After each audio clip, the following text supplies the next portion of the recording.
बच्चों आज हम पढ़ाते हैं आपको हिंदी और 12th क्लास का चैप्टर पतंग जो काव्यखंड का सेकंड चैप्टर है।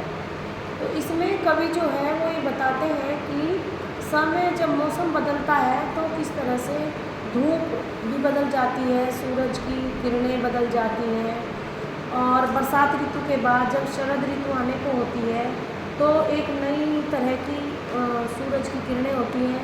बच्चों में एक नई तरह का उत्साह होता है और वो इतने सुंदर मौसम में पतंग उड़ाने के लिए भागते हैं। तो किस तरह से उन्होंने पतंग उड़ाते हुए बच्चों के मन के भाव को व्यक्त किया है, इस कविता में पढ़ेंगे हम। कविता है पतंग। सबसे तेज बौछारें गई, भादो गया सवेरा हुआ। सबसे तेज बौछारें गई यानी वर्षा ऋतु चली गई। बौछारें माने बारिश होती है जिस महीने में, वो भादो का सावन का महीना चला गया। सवेरा हुआ, नया सवेरा हुआ। खरगोश की आंखों जैसा लाल सवेरा। अब वो कहते हैं कवि की बारिश के बाद ना सारा आकाश धुल जाता है और सारी गंदगी साफ़ हो जाती है, पेड़ पौधों पे से भी गंदगी साफ़ हो जाती है, तो आकाश से सूरज बहुत तेज चमकने वाला होता है। तो वो कहते हैं कि खरगोश की आंखों जैसा लाल सवेरा। सुबह के टाइम जो धूप होती है वो लाल रंग की होती है और उसकी खरगोश की चमकीली आंखें होती हैं, बहुत चमकीली। तो कवि ने लाल सवेरे का जो तुलना की है वो खरगोश की चमकीली आंखों से की है। तो कहते हैं कि खरगोश की चमकीली आंखों जैसा लाल लाल रंग का सवेरा आ गया है। शरद आया पुलों को पार करते हुए, मतलब बरसात ऋतु चली गई और ठंड का मौसम आ गया है, और जैसे पुल पार करके यात्री आता है ऐसे आसमान से जो है शरद ऋतु पार करके आ रही है। नई चमकीली साइकिल तेज चलाते हुए। शरद ऋतु कैसे आ रही है? जैसे एक इंसान तेज साइकिल चला के अपने घर पहुंचता है, इसी तरह से बारिश ऋतु के बाद तेज साइकिल माने सूरज जिस तरह से तेज निकल रहा है और तेज़ी से टाइम गुजर रहा है, मानो अब तेज़ी से शरद ऋतु ठंड का मौसम आने लग रहा है। घंटी बजाते हुए ज़ोर ज़ोर से, चमकीले इशारों से बुलाते हुए। अब जब वो साइकिल की तुलना की है कि जैसे जब साइकिल चलाते हैं तो कोई सामने आ जाए तो घंटी बजाते हैं, तो इसी तरह से मानो शरद ऋतु आ रही है, हमें संदेश दे रही है कि मैं तेज़ी से आ रही हूँ, क्योंकि बारिश ख़त्म हो गई, सारा संसार भूल गया और पेड़ पौधों पर नए नए कोपल आने लगी, हल्की हल्की मौसम में ठंड होने लगी। तो ऐसा लग रहा है कि साइकिल पे चढ़कर बहुत तेज़ी से शरद ऋतु आने वाली है। ये एक तुलना है साइकिल से कि तेज़ी से मौसम बदल रहा है, बरसात से शरद ऋतु आ रही है। और जैसे वो इशारे कर रहा है कि पतंग उड़ाने वाले बच्चों के झुंड को, बच्चों को नया उत्साह आ रहा है और हल्की हल्की ठंड में चमकीली धूप में वो पतंग उड़ाने के लिए आए, क्योंकि शरद ऋतु आ रही है। आकाश को इतना मुलायम बनाते हुए कि पतंग ऊपर उठ सके। कवि का मानना है कि पहले बादल होते थे, बारिश होती थी तो पतंग नहीं उड़ती थी, अब इतना सुंदर मौसम है कि जैसे वो इशारा कर रहा है बच्चों को कि आओ और इस सुंदर मौसम में पतंग उड़ाओ। दुनिया की सबसे हल्की और रंगीन चीज़ उड़ सके।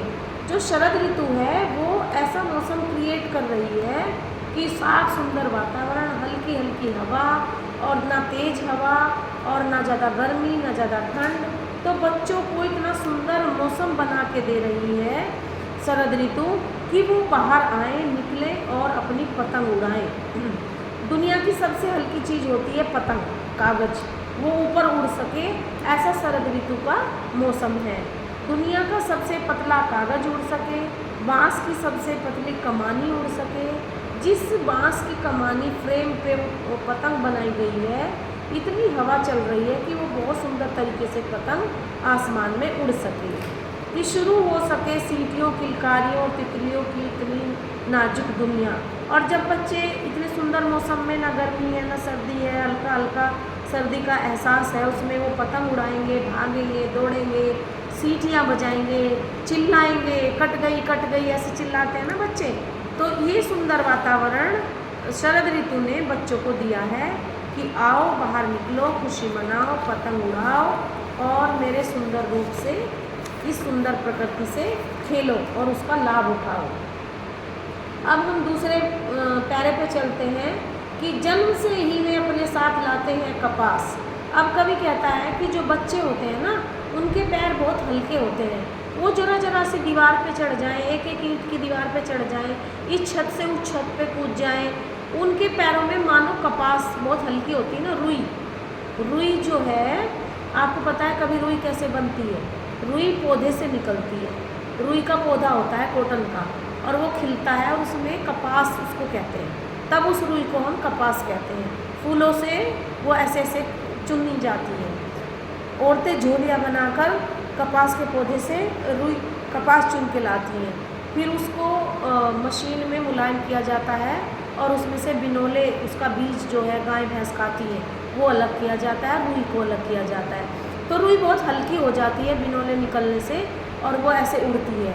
तो कवि ने बच्चों के पैरों की तुलना उस कपास से की है कि कपास की तरह उनके पाँव बहुत हल्के हैं।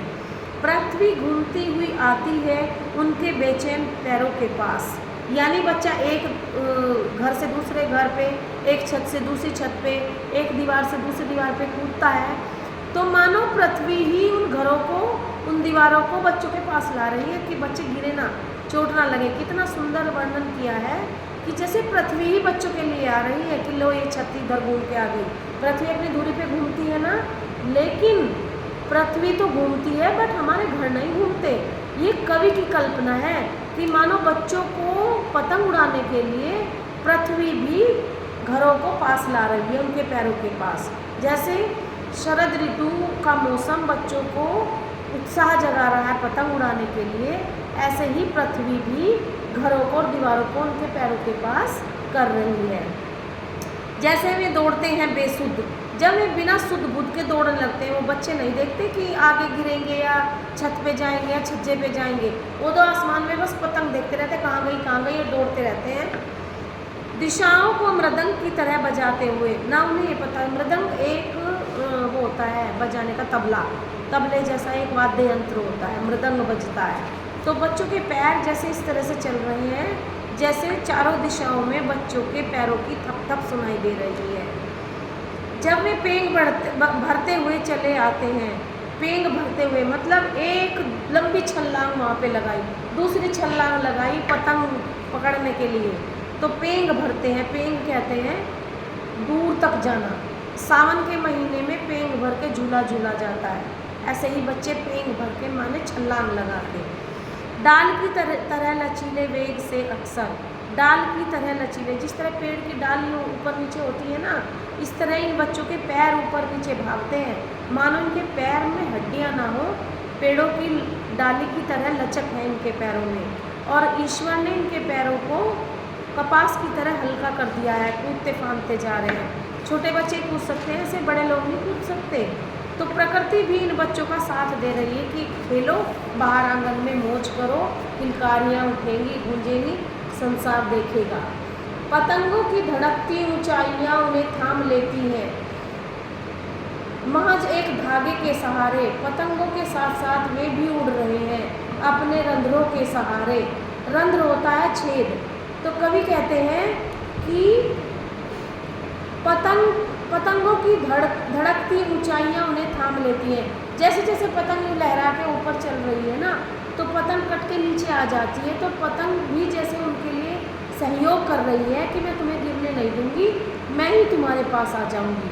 तो धड़कते हुए पतंग भी नीचे आती हैं बच्चों के पास, महज एक धागे के सहारे। एक धागे से वो ऊपर उड़ती है और उसी धागे से वो नीचे आती हैं। पतंगों के साथ साथ मानो बच्चे भी उड़ रहे हैं अपने रंध्रों के सहारे। अब हमारे अंदर जो रोम छिद्र है ना, हमारी बॉडी में पूरी में रोम छिद्र, उनसे जैसे हवा आर पार हो रही है, और हम उनके सहारे में, बच्चे जो हैं उनके सहारे एक छत से दूसरी छत पे उड़ते जा रहे हैं। अगर वे कभी गिरते हैं छतों के खतरनाक किनारों से, जब बच्चा भागता है ना पतंग के पीछे, तो वो ये नहीं देखता कि आगे किनारा है और छज्जे का कोना है, तुम गिर जाओगे। तो कभी कभी जब वो गिर जाते हैं और बच जाते हैं और चोट नहीं लगती उनको, तब तो और भी निडर होकर सुनहले सूरज के सामने आते हैं। तब तो उनका डर भी भाग जाता है कि मैं कम से कम गिरूंगा ही तो कुछ होगा थोड़ी, बस गिर गया फिर से उठ के भाग लेते हैं वो बच्चे। बच्चों को धरती माता भी संभालती है, उनको चोट नहीं लगने देती।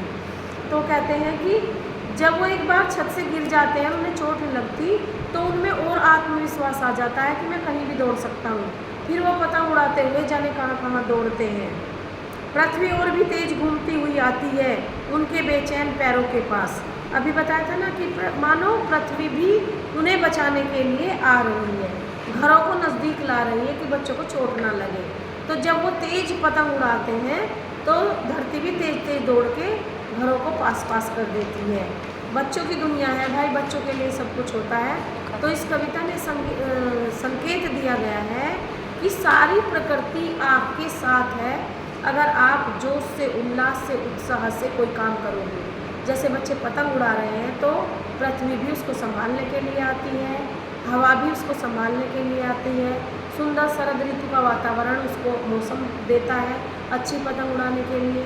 तो अगर आप अपने मन में दृढ़ निश्चय कर लोगे तो अच्छी सफलता पाने के लिए ये सारी जो पर्यावरण है, जो माता पिता हैं, जो आपके पास मेथड हैं, जो आपके पास इंस्ट्रूमेंट हैं, सब आपकी सहायता करेंगे जब आप खुद अपनी सहायता करने के लिए खड़े हो जाओगे। तो बच्चों की तरह अपनी भावनाएं, बच्चों की जो है भावनाएं पतंगों से जुड़ी हैं। जैसे जैसे पतंग ऊपर जा रही है मानो बच्चों की इच्छाएं, आकांक्षाएं ऊपर जा रही हैं, आगे बढ़ने की आकांक्षाएं कि जीवन में हमें बहुत आगे बढ़ना है। धन्यवाद।